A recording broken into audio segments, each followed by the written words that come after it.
ભીંડાનું શાક ચીકણું ના થાય એ માટેની સરસ 3 ટીપ. 250 ગ્રામ ભીંડાને ધોઈ કોરા કરીને કટ કરી લઈએ છે. ટીપ પહેલી, ભીંડાને આવી રીતે ખુલ્લા કરી ઉપર કપડું ઢાંકી 6-7 કલાક માટે ડ્રાય કરી લો અને પછી વઘારો, જેથી મોઇશ્ચર બધું ઉડી જશે. 3 ટેબલસ્પૂન તેલ, 1 ચમચી રાઈ, અડધી ચમચી દહીં, ભીંડા ઉમેરી દઈએ છે.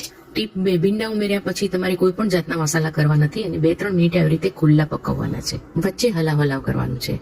એમાંથી જે ચીકણો પદાર્થ નીકળે છે એને નેચરલી પહેલા બાળી નાખવાનું છે. ટીપ 3, અથવા તો તમે થોડોક આમચૂર પાવડર ઉમેરી દો તો પણ ચીકણા નહીં થાય. લગભગ 4 મિનિટ પછી જોઈ શકો છો કે એમાં સહેજ પણ ચીકાશ પકડતી નથી અને એકદમ ડ્રાય લાગે છે. હવે મસાલા ઉમેરવાના છે. 1 ટીસ્પૂન હળદર, 1 ટીસ્પૂન મીઠું, 5 ટીસ્પૂન બ્લેક સોલ્ટ, સંચળ, જે નાખવાથી ભીંડાનો ટેસ્ટ એકદમ ચટપટો અને સરસ થશે. પણ ધીરજ આપે એને 3 થી 4 મિનિટ પાકવા દઈએ છે.